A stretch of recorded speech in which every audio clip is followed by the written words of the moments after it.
Hey, what's up, y'all? My name's Paul Miller, aka DJ Spooky, and I'm here in the wonderful Sorrento Hotel as a participant in a book launch that was set up through a dear friend, Michael Hebb.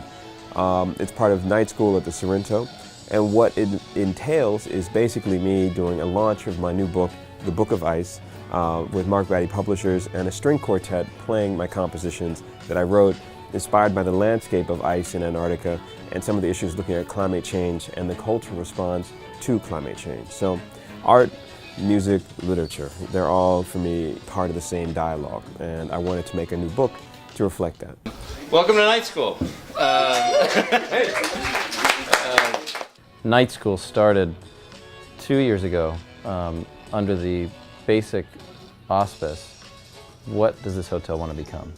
What does this architecture mean? How do we use it in really powerful, meaningful ways? And we decided to reinvigorate it and figure out how we could gather energy from around the world with top leading thinkers, writers, artists, musicians, politicians.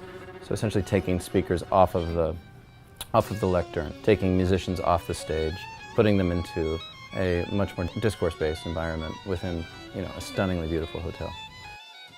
The piano you're going to hear is paralleling Glenn Gould's piano riff, so, right? For normal turntablism and sampling, you're not necessarily going to play with live musicians. As a matter of fact, the records become the band, because if I need a drum, I can sample the drum. If I need a bass line or a guitar line or violin, you go through your record collection until you find the right riff, and then you just edit. So the pun here is that Glenn Gould really got that very early. And was editing his own piano riffs. It's a really sharp way of thinking about sampling. So let's take it out of the piano into this, and so you guys ready?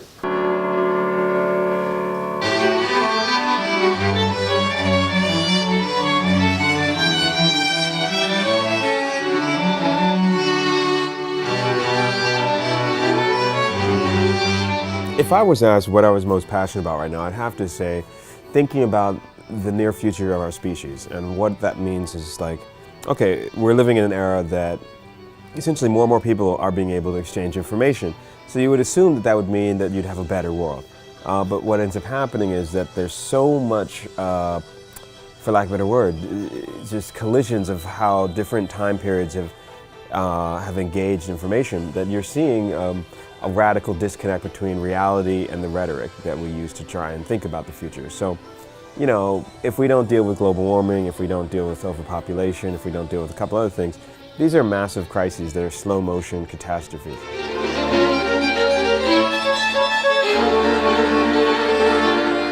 So I think information transforms societies, and I'm a big fan of people like Marshall McLuhan. I'm a big fan of people like William S. Burroughs. I'm also a big fan of writers like Robert Farris Thompson with his idea of the flash of the spirit, which is a great book. He's out of Yale University, and just really smart, very clever use of thinking about the possibility of good, like what happens if people start to try and think about comparing information to make a better play. When we go back here, yeah, you repeat. So, all right, right, repeat and then go to coda. Right? Yeah, okay, totally. Normal. I mean, it's kind of, in a way, hip-hop, has a kind of modular repetition structure. So in the same way that you'd have the chorus verse, it ends up becoming the bridge, Yeah.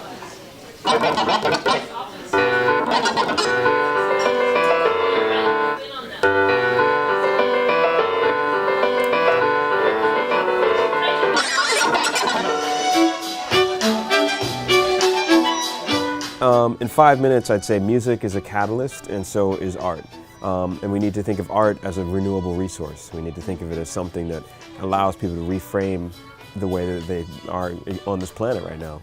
So, there's a lot of terrible stuff going on, whether you look at the financial crisis of 2008 and the way the bankers just made off with billions of dollars just vanishing. But, money's like energy. It never really vanishes. It just moves. It goes someplace else.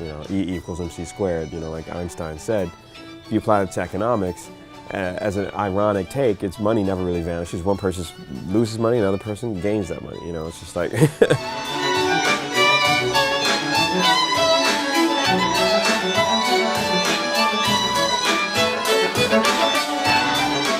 What I'm most passionate about is saying, look, we are in a time where information and arts have merged. So I like to call it information aesthetics.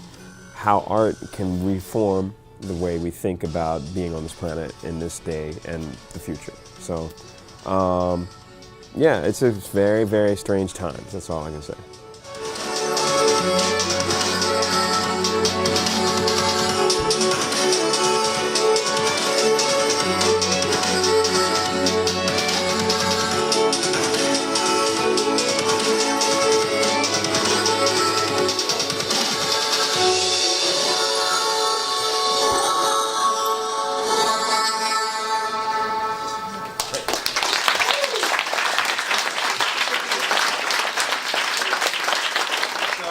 One thing I just want to make sure that everybody realizes is that this is about the collision between live and composed. And I'm really appreciative of the musicians working with me on this, because we really, we've been emailing back and forth, sending files, and we've actually just met physically today. So thank you guys so much. Seattle Symphony Orchestra. You guys.